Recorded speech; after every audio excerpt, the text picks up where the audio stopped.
Brought to you by Rajnigandha.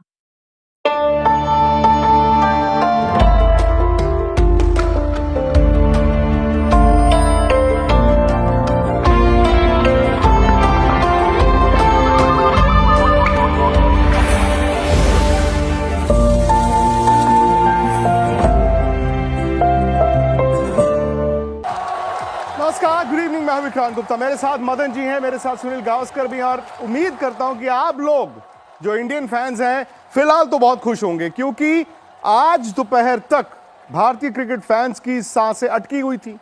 क्यों? क्योंकि Bharat semifinal जाएगा कि नहीं जाएगा, उस सवाल का आधा जवाब शाम तक मिलना था और शायद आधा जवाब रात को मिलना था। आधा जवाब जो आपको शाम को मिलना था वो गुड न्यूज है जी।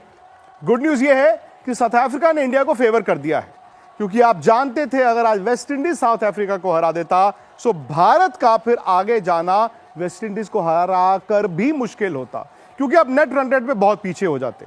लेकिन साउथ अफ्रीका ने जिस तरह से आज वेस्ट इंडीज को हराया, 9 विकेटों से तकरीबन 4 ओवर रहते, दो बातें साफ हैं। एक ये कि अब भारत और वेस्ट इंडीज का जो 1 तारीख का मुकाबला है वो वर्चुअल क्वार्टर फाइनल होगा, यानी कि दोनों में से जो टीम जीतेगी वो सीधा सेमीफाइनल में चली जाएगी। नेट रन रेट की कोई कहानी नहीं। लेकिन जो कहानी का आधा हिस्सा है, आज रात की जो मैं बात कर रहा था, वो ये है कि भारत ने आज जिम्बाब्वे के खिलाफ चेन्नई में मैच खेलना है। इंडिया की टीम शायद फिलहाल इस वर्ल्ड कप में उस रंग में नहीं दिखी है, आप सब जानते हैं। लेकिन क्या आज से भारत उस अंदाज का आगाज करेगा जिसके लिए 1.5 साल से ये टीम जानी गई थी?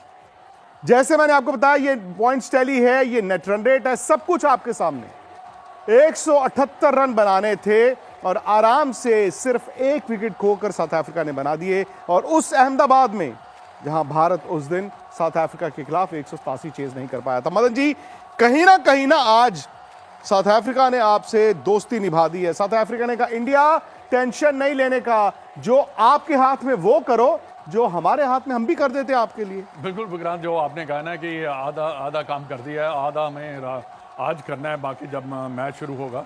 देखिए, मेरे विचार में तो हमारी टीम काफ़ी अच्छी है, पर जो आपने कहा ना कि हम इतना अच्छा खेल नहीं पाए जैसे हम 2020 जाने जाते हैं, क्योंकि इसका कारण एक ही है कि हमारी जो बैटिंग है इतनी एक्सप्लोसिव बैटिंग नहीं हम कर पाए, क्योंकि जो हमें स्टार्ट मिलता था ऊपर से वो भी नहीं मिल रहा, और मिडल में भी हम थोड़ा सा स्ट्रगल कर रहे हैं। दैट्स द रीज़न है ना कि हमारा जो वो 2020 का फॉर्मेट जो हम जानते हैं कि जैसे हमारी टीम 1 साल से खेल रही थी, वैसा नहीं हो रहा।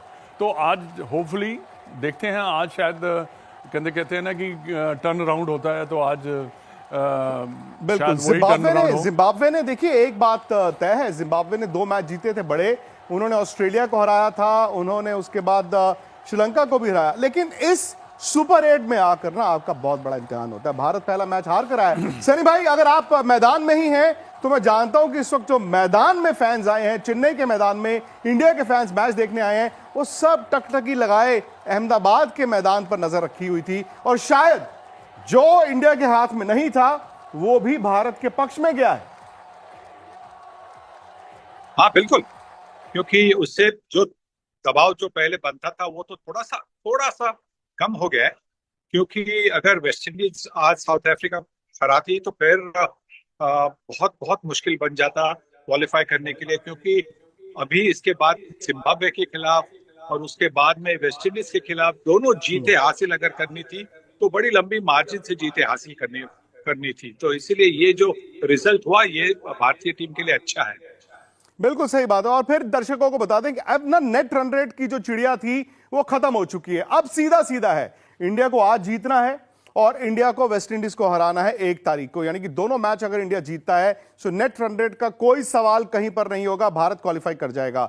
एक सूरत हाल है जहां पर नेट रन रेट आ सकता है, हालांकि मुझे नहीं पता कि उसकी इवेंचुअलिटी क्या है। वो ये है, अगर इंडिया वेस्ट इंडीज से हार जाए और वहां साउथ अफ्रीका जिम्बाब्वे से हार जाए, फिर नेट रन रेट आ सकता है। लेकिन शायद आप जानते हैं कि साउथ अफ्रीका जिम्बाब्वे से हार जाए नहीं होगा, इसलिए भारत के हाथ में जो है सनी भाई, वो करने का वक्त भी आ गया है, क्योंकि आपकी टीम फिलहाल उस 100% पोटेंशियल पर खेली नहीं है। बिल्कुल, या बिल्कुल। आप पहले तो अपने को हमें तो ये मैच जीतनी है, ये तो सबसे इम्पोर्टेंट है। और जिम्बाब्वे की जो क्रिकेट हमने देखी है पिछले कुछ दिनों में बहुत अच्छी क्रिकेट है, बहुत अच्छी तरह से वो खेलते हैं। बैटिंग हो या बॉलिंग हो, उसमें कोई मतलब उनकी जो कमिटमेंट है वो बड़ी अच्छी कमिटमेंट है। मतलब जान लगा कर खेलते हैं। उन्होंने जो कैचेस पकड़े, खास करके हमने देखी कि आउटफील्ड में डीप मिड विकेट की तरफ मतलब फ्लाइंग कैचेस पकड़ रहे हैं। मतलब जिस तरह से वो फील्डिंग कर रहे हैं और उसी से उनकी जो गेंदबाजी है उनको और थोड़ी सी धार मिल रही है। मतलब एक शार्प एज मिल रहा है फील्डिंग की वजह से, और इसी की वजह से वो टीम्स को, ऑपोजिशन टीम को रोक रहे कुछ रन के लिए। और इसीलिए आज भी भारतीय टीम को सावधान रहना पड़ेगा। सावधान तो रहना पड़ेगा, लेकिन मेरा यह भी मानना है सनी भाई कि आज इंडिया को वो इंडिया बनना पड़ेगा जो पिछले वर्ल्ड कप में जीत कर आया था, और उसके बाद 1.5-2 साल भारत ने जिस अंदाज में वो क्रिकेट खेली थी। बहुत कुछ कप्तान पर भी निर्भर करता है। टॉस होने वाला है, लेकिन भारत के लिए अब करो कि मरो की लड़ाई है। हालांकि अगर आप सीधा सीधा देखें तो यहां से आप 4 मैच जीत के इस वर्ल्ड कप को जीत भी सकते हैं। तो इस वक्त टॉस होने वाला है, और मैं बिल्कुल देख रहा था अपनी स्क्रीन पर, क्योंकि मदन जी टॉस बड़ा इंपॉर्टेंट है। चेन्नई में यह मुकाबला है, चेपॉक के मैदान में यह मुकाबला है, और भारत पर जो बड़ा सवाल है ना वो यही है कि कब टीम इंडिया की तरह दिखेगी। स्पेशली मैं बैटिंग की बात कर रहा हूं मदन जी। हाँ बिल्कुल, देखिए बैटिंग क्लिक करना बड़ा ज़रूरी है। जैसे पावर प्ले में जैसे 6 ओवर में अगर आप अच्छे रन बनाते हैं तो जो मिडल में जो आपकी एवरेज निकलनी चाहिए वो बल्लेबाज निकालते चले जाते हैं, क्योंकि मिडल में जब फील्डिंग खुल जाती है तो इतना ज़्यादा आसान नहीं होता रन बनाना। पर ये है ना कि आगे अगर हम 6 ओवर की बात कर रहे हैं तो हमें जो हमारे ओपनर हैं उनको भी थोड़ा सा देखना पड़ेगा कि सिचुएशन देखनी पड़ेगी गेम की, कि क्या गेम की सिचुएशन है, उसके हिसाब से बैटिंग करनी पड़ेगी। स्पेशली अभिषेक की अगर हम बात करें तो उसको देखना ये पड़ेगा कि कैसे दूसरी टीम जो है मेरे को कैसे आउट करना चाह रही है। 1-2 ओवर अगर लॉन्ग द ग्राउंड के अगर शॉट खेल दे तो मैं समझता हूं कि उसके बाद सारे शॉट्स ऐसे हैं कि जिससे मैं मदन जी आपको बता दूं, एक तो ये कि भारत ने टॉस हारा है, जिम्बाब्वे टॉस जीता है, लेकिन जिम्बाब्वे ने इंडिया को कहा है कि आप पहले बैटिंग करने आए। हो सकता है वहां पर थोड़ी बहुत ओस भी हो, लेकिन ये एक बड़ा टॉस जीता है आज जिम्बाब्वे ने। उन्होंने इंडिया की बैटिंग जिस पर दबाव पहले से था उनको कहा आइए पहले झेलें। अब मैं आपको भारत की टीम बता दूं, भारत की टीम में रिंकू सिंह नहीं खेल रहे, भारत की टीम में कुलदीप यादव नहीं खेल रहे, भारत की टीम में मोहम्मद सिराज और वॉशिंगटन सुंदर भी नहीं खेल रहे। यानी कि भारत ने 2 चेंजेस किए हैं। इंडिया की टीम में 2 चेंजेस हैं, और एक तो सीधा सीधा सुंदर की बजाय अक्षर पटेल टीम में आ गए हैं, और रिंकू सिंह की बजाय इस टीम में आ गए हैं संजू सैमसन। अब उम्मीद ये करते हैं मदन जी, जो मैं बैटिंग देख पा रहा हूं, क्योंकि इंडिया ने पहले बैटिंग करने 25 मिनट के बाद, हो सकता है कि संजू सैमसन और अभिषेक शर्मा दोनों ओपन करने आए, ईशान किशन नंबर 3 खेलें, और तिलक वर्मा जो हैं वो शायद आपको 5 या 6 या 7 पे खेलते दिखेंगे। रिंकू सिंह की बजाय संजू सैमसन को मौका दिया है। कहीं ना कहीं इंडिया ने ये माना है कि जो लेफ्ट हैंडर्स हमने ज्यादा रखे थे शायद उसको बदलना पड़ेगा। दूसरा ये भी दर्शाता है कि जो ऑफ स्पिनर्स बॉल कर रहे थे नया बॉल, ईशान किशन और अभिषेक शर्मा को इंडिया उसके सामने घबराया भी है, उसका तोड़ निकालने की आपने कोशिश की है। देखिए पहले जो सिलेक्शन हुई है मैं समझता हूँ कि बिल्कुल ठीक है, रिंकू सिंह की जगह संजू सैमसन को लेकर आए। अब देखना ये है कि ओपन कौन करता है। मेरे ख्याल से संजू सैमसन और शायद अभिषेक की बात हो रही है। अभिषेक की बात हो रही है, पर ईशान कृष्णा भी अच्छी फॉर्म में चल रहे हैं, उन्होंने रन बनाए हैं। नंबर 3 खेलना पड़ेगा। नंबर 3 मजबूरी वाली बात आ गई ना भाजी। हाँ मजबूरी वाली, देखिए बात तो होगी, पर रन वो बना रहे हैं। बट ठीक है, बैटिंग ऑर्डर फ्लेक्सिबल भी होता है 2020 क्रिकेट में। उसके बाद आपकी बैटिंग लाइनअप जो है काफी लंबी दिखाई देती है, पर इफेक्टिव होना बड़ा जरूरी है। आपको जो गेम, मैं हमेशा कहता हूं कि गेम को आपको रीड करना पड़ेगा। जैसे मैं एक एग्जांपल देता हूं, इसमें सबसे ज्यादा मास्टर जो था हमारा विराट कोहली था। वो गेम को रीड करके गेम को ऐसे तरह चलाता था जैसे कि वैसी जगह पे ले जाता था, तो उसको पता था कि हाँ यहाँ पे हम जीत सकते हैं या फाइटिंग टोटल बना सकते हैं जब भी कभी ऊपर प्रेशर आए। पर यही चीजें आपको ये सीखनी है कि हम जीतना है, और हमें ये जो हमारा प्लान है एग्जीक्यूट करना पड़ेगा हमें, तभी जाके आप जीत करें। आप अंधाधुंध मारेंगे, शॉट्स खेलेंगे तो आपके चांसेस है आउट होने के। पर एक बात और ब्रिकांत मैं कहना चाहूँगा, ये जिम्बाब्वे की टीम जो सनी भाई ने कहा है बिल्कुल ठीक कहा है, वो अच्छी टीम है, बड़ी बड़ी टीमों को हरा के आई है, उसका बॉलिंग अटैक काफ़ी अच्छा है। बैटिंग के बारे में हम इतना ज़्यादा नहीं जानते, बट बॉलिंग जो मैंने देखी है काफ़ी अच्छे उनके जो शुरू वाले बॉलर हैं, तेज बॉलर है, अच्छा गेंद तेज करते हैं। एक लेफ्ट हैंडर है नकर, इनके तो एक तो नाम प्रोनाउंस करना मुश्किल है और याद भी नहीं है इतने ज्यादा, but definitely they are a good team and very good fielding. आज की 3 बड़ी खबरें हैं। पहली बड़ी खबर आई है पहले मैच से। पहले मैच में क्या हुआ, इंडिया ये चाहता था कि वेस्टइंडीज हार जाए और वही हुआ, और वेस्टइंडीज बुरी तरह से हारा है। साउथ अफ्रीका ने उसे 9 विकेटों से हराया है और कहीं ना कहीं साउथ अफ्रीका ने एक कदम रख लिया है सेमीफाइनल में। अब आती है दूसरी बड़ी खबर, वो ये कि India versus Zimbabwe. Toss Zimbabwe ने जीता है, अच्छा टॉस जीता है, और उन्होंने इंडिया को कहा कि आप पहले बैटिंग करने आए, देखते हैं कि जो आपकी बैटिंग नहीं चल रही वो बोर्ड पे कितने रन लगाती है। तीसरी बड़ी खबर ये, इंडिया ने 2 चेंजेस किए हैं। अक्षर पटेल, जिन्हें शायद पिछले मैच में ड्रॉप ही नहीं करना चाहिए था, वाइस कैप्टन थे, वो आ गए हैं, सुंदर बाहर चले गए हैं, और संजू सैमसन यानी कि एक राइट हैंडर को भारत ओपन कराने के लिए लेकर आया है। रिंकू सिंह टीम से बाहर गए, यानी कि नंबर 7 वाला बैट्समैन बाहर गया है और आपने एक ओपनर अंदर लेकर आए हैं। और ये कहीं ना कहीं इंडिया ने ये माना है कि भाई जो ऑफ स्पिनर नया बॉल डाल रहा था उसके खिलाफ हमें एक राइट हैंडेड बल्लेबाज चाहिए। कभी कभी तकदीर आपको वहां लेकर आ जाती है। हो सकता है कि संजू सैमसन, जो 1.5 साल से भारत के सलामी बल्लेबाज के तौर पर जबरदस्त बैटिंग कर रहे थे, फिर उनका वो नंबर लिया गया, हो सकता आज घड़ी की सुई वहीं पर ले आई है। सनी भाई, लेकिन एक कंसर्न बड़ा है, और मैं जानता हूं कि जब टूर्नामेंट शुरू होता है बड़े बड़े नामों की बात करते हैं, इक्का दुक्का परफॉर्मेंसेस भी आती हैं, बट मैंने ये न्यूजीलैंड में देखा, मैंने आज ये साउथ अफ्रीका में देखा कि जो आपका बड़ा प्लेयर होता है वो बड़े दिन परफॉर्म करता है। मैं ये कहना चाहूंगा ऑन रिकॉर्ड, सूर्य कुमार यादव और हार्दिक पांड्या 2 ऐसे खिलाड़ी हैं जो अब तक इस वर्ल्ड कप में उस रंग में दिखे नहीं है।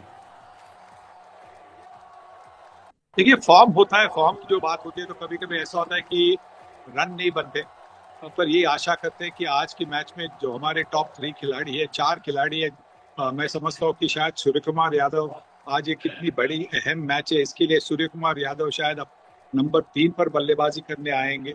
तो अगर वो होता है तो, क्योंकि वो एक फॉर्म में है, तिलक वर्मा ने इतना फॉर्म नहीं दिखाया है, तो जो बंदा फॉर्म में है वो जितनी ज्यादा ओवरें खेले, जितनी ज्यादा गेंदें खेले, उतना अपनी टीम के लिए अच्छा रहता है। तो मुझे लगता है कि, और कैप्टन की परफॉर्मेंस होनी चाहिए।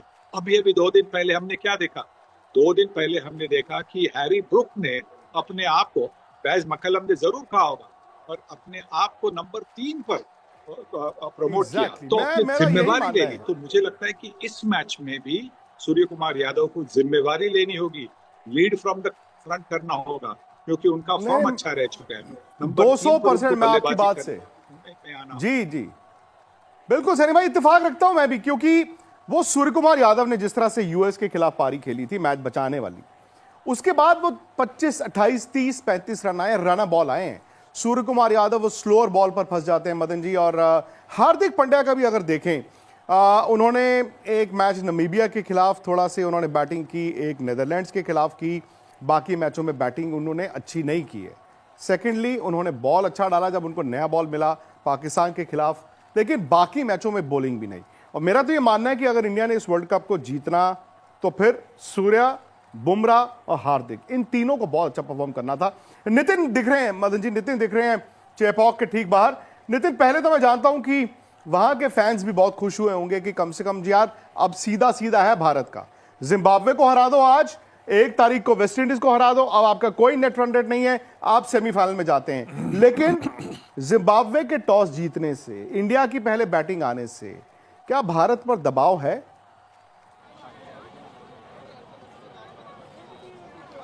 मुझे नहीं लगता कि भारत के ऊपर में कोई दबाव होगा इस मैच में। सिर्फ अगर हम टॉस की बात करें तो आई थिंक अगर भारत भी टॉस जीता, सूर्य कुमार यादव यहाँ पे अगर टॉस जीते तो वो भी शायद पहले बैटिंग करने की हो सकता है कि उनकी उम्मीद होती है, क्योंकि आप ये चाहोगे कि आप अच्छा बैट करो आज। ठीक है, आज की कंडीशंस अलग होंगी, अहमदाबाद की कंडीशंस अलग थी, लेकिन फिर भी मुझे लगता है कि शायद भारत को पहले बैटिंग करना रास आएगा। दूसरी बड़ी बात ये भी है कि आज आपने देखा कि रिंकू सिंह बाहर गए और संजू सैमसन अंदर आए, यानी कि राइट और लेफ्ट का जो कॉम्बिनेशन था उस फॉर्मूले पर अब आप आ चुके हो, जो कि आप इस वर्ल्ड कप से पहले से लगातार अपनाए हुए थे। यहाँ पर फैंस भी, क्योंकि जब मैं यहाँ पे पहुँचा तमाम फैंस यही बात कर रहे थे कि यार वेस्ट इंडीज़ और साउथ अफ्रीका का जो मैच है वहाँ पर साउथ अफ्रीका को जीतना चाहिए। और इस वक्त मेरे साथ तमाम फैंस भी मौजूद हैं। तो आपको क्या लगता है, एक तरफ एक तरीके से भारत का रास्ता अब साफ हो गया है, you know that beaten, West Indies? Yeah, actually we are hoping for India to win this match because already we are under a very minus run rate. I think अपने it camera will be person very को good कह if के they थोड़ा beat सा in a very वहां good पर हिल margin. डुल लें Actually, batting तो आपका first will be signal very good. बेहतर हो जाएगा. They can हम score आपको like, देख नहीं पा रहे हैं yeah, properly. They can win the margin around like 100 and they are having like plus run rate. जी यहाँ पर थोड़ा सा नेटवर्क का इशू है. लगातार हम ये चेक कर रहे हैं कहाँ से बेहतर नेटवर्क लेकर आ सके, लेकिन ये देखिए, ये है असली जोश. क्या है आज जीत रहे धोनी, आप ये देखिए. अच्छा ये बताइए, उधर वेस्ट इंडीज हार चुकी है, साउथ अफ्रीका जीत चुकी है, यहाँ जिम्बाब्वे से अपना मैच है, रास्ता साफ है अब. इंडिया ही बहुत जोर शोर से आज इंडिया जीतेगी. एक खिलाड़ी जिसकी वापसी हुई है वर्ल्ड कप में, संजू सैमसन.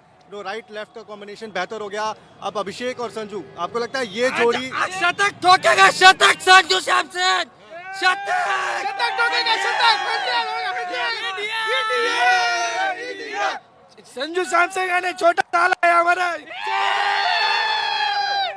बिल्कुल. तो देखिए यहाँ पर सब यही उम्मीद कर रहे हैं कि संजू की अपने होम ग्राउंड पे वापसी हुई है और वहाँ आज ये बेहतर करेंगे, क्योंकि हम उम्मीद भी यही कर रहे हैं. अभी तक हमने टॉप ऑर्डर की पार्टनरशिप नहीं देखी है इस वर्ल्ड कप के अंदर में, जितने भी मैचेस भारत ने खेले हैं, लेकिन यहाँ एक मौका है. राइट लेफ्ट का फॉर्मूला भी आ गया है और संजू भी टीम के अंदर में आ गए हैं. तो सबसे बड़ी चीज़ यही होगी कि भारत पावर प्ले को यूटिलाइज करे, क्योंकि जब अभिषेक चल रहे होते हैं पावर प्ले में आपके रन आते हैं, लेकिन जैसे अभिषेक आउट होते हैं वो प्रेशर बिल्डअप होता है. तिलक से उस तरीके का रन हमें देखने को नहीं मिला. तो आज उम्मीद आप ये कर सकते हैं कि इस मैदान के ऊपर में संजू और अभिषेक का एक बेहतरीन पावर प्ले देखने को मिले, ताकि इंडिया एक अच्छा स्कोर बोर्ड पर लगा सके.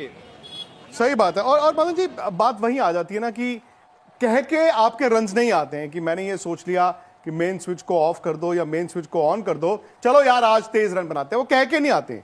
बट आज आपको 200 रन इंडिया से चाहिए, क्योंकि आप 200 वाली टीम तो हो ना कम से कम इन कंडीशंस में. नहीं, मेरे को लगता है कि 200 रन बन जाएंगे. एक तो पहले मैं आपको क्या बताना चाहूँगा कि टॉस बेशक जिम्बाब्वे ने जीता, हम बैटिंग कर रहे हैं, ये हमारे लिए अच्छा हुआ, क्योंकि देखिए मानते अच्छा है. हाँ, अच्छा, बिल्कुल अच्छा है, क्योंकि देखिए आप कोई प्रेशर में बैटिंग नहीं कर रहे. तो और एक जो चेन्नई का विकेट है थोड़ा सा बाउंसी है, आउटफील्ड बड़ी तेज है. तो जितने भी आपकी बैटिंग लाइन हम 7-8 पे आता, आप 200 रन क्यों नहीं बनाओगे? बनाने आपको चाहिए. तो ये तो एक मैं समझता हूँ कि इंडिया को एडवांटेज है, क्योंकि ये भी तो मैच आपको जीतना है ना. बिल्कुल तो जीतना है. वेस्ट इंडीज तो बाद में आएगा, पहले ये जीतना है. हाँ बिल्कुल, पहले तो इसको जीतना है. और क्या है कि जब भी अब आप लंबे रन बना देंगे तो दूसरी टीम जिम्बाब्वे जैसी टीम को आप अंडर प्रेशर ला सकते हैं 2-3 विकेट निकाल कर, तो फिर मैच को आप कंट्रोल कर सकते हैं. ये एक बहुत है. पर ये सब चीज़ें जो है आपको करनी पड़ेंगी. एक और जो अच्छी बात है, जो राइट और लेफ्ट का कॉम्बिनेशन जो अभी आपने कहा, बट वो भी शायद हो सकता है कि अभिषेक को थोड़ा सा उसका एडवांटेज मिल सके, क्योंकि आप बॉलर्स को ना लाइन चेंज करनी पड़ती है लेफ्ट हैंडर के लिए, तो उसमें आप कई बार आपको काफ़ी लूज बॉल भी मिल जाते हैं. बट बाकी ये नहीं होना चाहिए कि 6 ओवर में भी हम 100 कर देंगे, ऐसा नहीं है. 6 ओवर में अगर आप 50-60 रन भी कहते हैं बनाते हैं ना, वो भी बहुत अच्छे रन है, मैं समझता हूँ. 7-8 रन. बाजी, प्रॉब्लम ये है ना कि अगर आप अभी तक इस वर्ल्ड कप में देखें ओपनिंग पार्टनरशिप्स, आपको मालूम है 20 टीमें आई थी, इंडिया की लोएस्ट एवरेज है 6.8. हमारे सलामी बल्लेबाजों ने ऑन एन एवरेज 7 रन भी नहीं बनाए पहली विकेट. इसका कारण आपको पता ही, आपको तो नहीं, बट ये सोचा नहीं जा सकता. हाँ, कि आप स्पिनर और स्पिनर आपको कह के आउट कर जाता है. बिकॉज हम एयर में खेल रहे हैं ना, हम सोच ही नहीं रहे कि लॉन्ग द ग्राउंड भी रन बनते हैं. हर बॉल पे 6 मारना भी तो आप बॉलर को इस बात से इत्तेफाक रखते हैं कि आपने जैसे ही Ishan Kishan the in form batsman को 3 कर दिया और संजू और अभिषेक से ओपन करा दिया, 4 तो सूर्य कुमार यादव ही होंगे ना. अब तिलक वर्मा का क्या होगा? क्या वो 5 हैं या वो 6 हैं? वो कैसे होगा? क्योंकि हार्दिक पांड्या भी हैं, शिवम दुबे भी हैं आपके पास. नहीं, तिलक वर्मा को नंबर 5 ही खिलानी है. इतना पीछे नहीं आपको फेंकना चाहिए, क्योंकि वो भी देखिए ठीक है, उनके रन नहीं बने, बट है तो अच्छा प्लेयर ना, कि रन बनाता भी है. बट उसने ये नंबर, उन्होंने इस नंबर के ऊपर बैटिंग की हुई है उन्होंने, तो ये भी एक उनको एडवांटेज है. तो मेरे विचार में ऐसी कोई चिंता वाली बात नहीं. बट चिंता वाली बात तब हो जाती है जब आप गेम को ठीक तरह खेल नहीं पाते. अच्छा, नितिन है वहां पे. नितिन, क्योंकि आप कल मैदान में प्रैक्टिस भी देख रहे थे, आपने 2 दिन से पिच को बड़ा करीब से भी देखा है. भाई जब पहला बॉल गिरेगा तभी पता चलेगा, बट अभी तक इंडिया जहां जहां खेला है, फंसी फंसी पिचेस पे खेला है, और मुझे लगता है कि फंसी फंसी पिचेस पे खेलना इंडिया को रास नहीं आता। यहां पर भी वही है, या फिर यहां पर आपको एक अच्छी बैटिंग विकेट देखने को मिलेगी? नहीं देखिए, 2 दिन में मैंने जो विकेट को देखा या उसको रीड करने की कोशिश की, मुझे लगता है कि शायद यहाँ पर आपको बाकी जो 5 वेन्यू थे उससे थोड़ी बेहतर विकेट आपको यहाँ पर नजर आएगी। बट डिपेंड करेगा कि टीम इंडिया स्टार्ट कैसा लेती है, क्योंकि अगर आप देखो ना, आप जिस तरीके की विकेट पे आप खेलते आए हो, टीम इंडिया को एक्चुअली स्टार्ट अच्छा नहीं मिला। अभिषेक का जब इनिशियल स्टेज पर विकेट गिर जाता है, प्रेशर बिल्डअप होता है। मैं यही उम्मीद कर रहा हूँ कि यहाँ पर आप कम से कम 200 रन बनाओगे। दिल्ली के अंदर में भी आपने देखा था कि भारतीय टीम बहुत अच्छा खेल रही थी, वैसी ही विकेट मुझे कुछ लग रहा है यहाँ पर भी है, क्योंकि जो क्रिकेटर से भी जब मेरी बात हो रही थी आज सुबह, उन्होंने भी बोला कि यहाँ पर रन आएंगे। रन आने का मतलब ये है कि टीम इंडिया को अच्छी बैटिंग करनी पड़ेगी। अभी तक विक्रांत, इस मैच में, वर्ल्ड कप में भारत ने अपने हिसाब की बैटिंग नहीं की है, तो जब तक भारत की बैटिंग ऊपर से क्लिक नहीं होगी, टीम इंडिया स्ट्रगल करेगी ही करेगी। लेकिन यहाँ पर सिकंदर रजा भी है, जो मुझे लगता है कि पहला ओवर लेकर ज़रूर उनको आना चाहिए। उसके बाद वसीम मुजरबानी भी हैं, तो वो जो 6 ओवर है वहाँ आपको संभलना है। प्लस आपको ये भी देखना है कि आपकी विकेट नहीं जाए, लेकिन ऐसा भी नहीं हो कि रन बॉल सिचुएशन हो। पावर प्ले को आप मैक्सिमाइज करिए, जितना कैपिटलाइज कर सकते हैं उतना करिए, वही टीम इंडिया के लिए बेहतर होगा। विकेट से आपको असिस्टेंस जरूर मिलेगी, 100% ये बैटिंग विकेट है, इसमें कोई शक नहीं है। चलिए, आप अंदर जाइए मैदान में, या फिर आप स्पोर्ट्स तक पर लाइव हो जाएं, क्योंकि इस वक्त की जो बड़ी खबर है 3 मैं एक बार फिर आपको बता दूं। पहला ये कि इंडिया को फेवर कर दिया साउथ अफ्रीका ने, उन्होंने वेस्ट इंडीज को हरा दिया। इसका मतलब ये है कि इंडिया को ये दोनों मैच जीतकर आराम से सेमीफाइनल की टिकट मिल जाएगी, जिम्बाब्वे और उसके बाद वेस्ट इंडीज। आज टॉस जिम्बाब्वे ने जीता है, उन्होंने इंडिया को कहा आप पहले बैटिंग करें। इंडिया ने 2 चेंजेस किए हैं, सुंदर बाहर हो गए हैं, उनकी जगह अक्षर पटेल आ गए हैं, और संजू सैमसन भी वापस आ गए हैं रिंकू सिंह की जगह। स्पोर्ट्स तक पर आपको न सिर्फ खबरें मिलेंगी, बल्कि आपका ओपिनियन भी मैटर करता है। यह आप ही का मंच है। आइए बताइए, भारतीय क्रिकेट टीम से आप क्या उम्मीद करते हैं। रहिए स्पोर्ट्स तक के साथ, सब्सक्राइब कीजिए स्पोर्ट्स तक को।